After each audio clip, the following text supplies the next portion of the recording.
Hello, my name is Jade King. This is my Social Topics Presentation 1. The article presented is Predicting Aggression in Late Adolescent Romantic Relationships, a short-term longitudinal study, the United States sample, published in the Journal of Adolescence 2016. I'll be presenting an article published by the Journal of Adolescence, ran by O'Connor and Caldwell. The study focuses on aggression in late adolescent romantic relationships. Specifically, it is to explore what personal and emotional factors predict whether young adults are likely to engage in verbal or physical aggression towards their romantic partners. Understanding these predictors is especially important because late adolescence is a critical period for forming long-term relationship patterns. The core social topic. The core social psychology topic here is romantic relationship aggression, which falls under a broad field of interpersonal behaviors. The researchers were interested in how psychological traits such as aggression, aggressive attitudes, narcissism, callous, unemotional traits contribute to aggression in a dating relationship. They also wanted to examine the role of emotional regulation skills, our ability to manage and control emotional responses, and either increasing or reducing aggression. This is key because emotions often drive conflict, and how we regulate them can make the differences between a healthy disagreement or harmful aggression during a romantic relationship.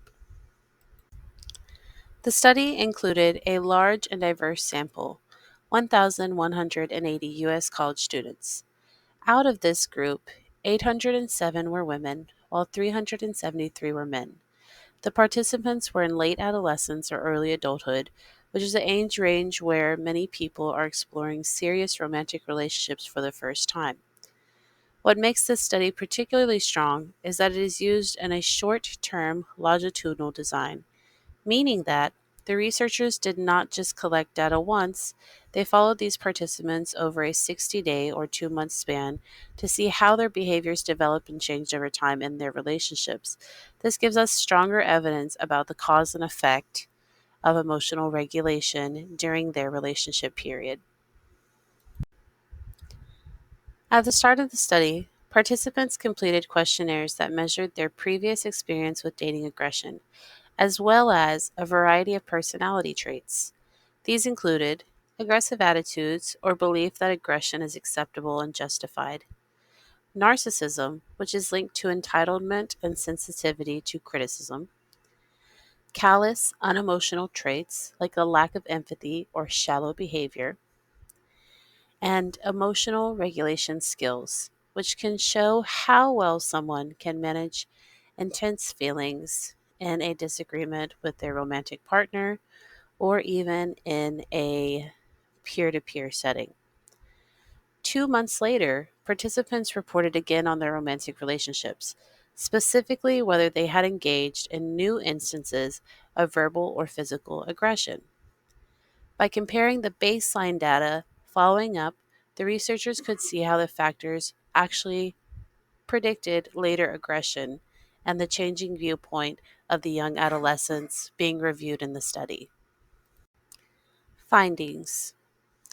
The key findings were very revealing. First, verbal aggression was strongly predicted by aggressive attitudes or poor emotional regulation. Interestingly, narcissism also played a role in women, suggesting that women with higher narcissism levels were more likely to engage in verbal aggression. For physical aggression, the results were a bit different. Aggressive attitudes were again important, but emotional regulation made the biggest difference. Those with poor regulation skills were more likely to use physical aggression. Gender differences also stood out. For men with low callous unemotional traits, having strong emotional regulation skills significantly reduced their likelihood of physical aggression. This shows that emotional regulation can act as a protective factor, especially among young men. Societal applications. This study has clear applications for both prevention and intervention. First, it suggests that emotional regulation training should be a core part of programs that aim to reduce dating aggression. If young adults can learn healthier ways to manage anger, stress, conflict, they may be less likely to harm their partners. Second, the study points to value of gender-sensitive approaches. For example, addressing narcissistic tendencies may be more effective in reducing aggression among women, while teaching emotional coping strategies may especially be important for young men. Finally, the findings are valuable for counselors, educators, and college programs that support young adults in developing healthier relationships. By understanding the predictors of aggression, intervention can be tailored to meet the needs of students before harmful behavior escalates. Counselors, educators, and college programs. Counselors can assess aggressive attitudes and emotional regulation capacities to tailor support and conflict resolution training for young adults. Implications for healthy relationships is promoting emotional self awareness, adaptive coping strategies, strengthening the relationship quality, and reducing maladaptive behaviors such as aggression between partners. In conclusion, O'Connor and Caldwell's study demonstrate that aggression in young adult romantic relationships is not random. It can be predicted by personality traits and emotional skills.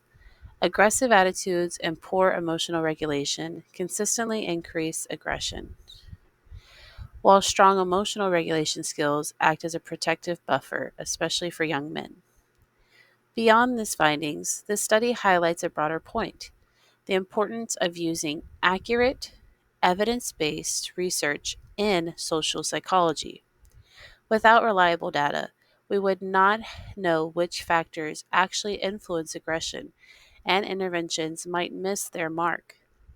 This research shows us that by gathering and applying accurate information, we can design more effective strategies to promote healthy, safe, and supportive romantic relationships, leading to a more emotionally stable and overall well rounded life for young people transitioning into later adulthood.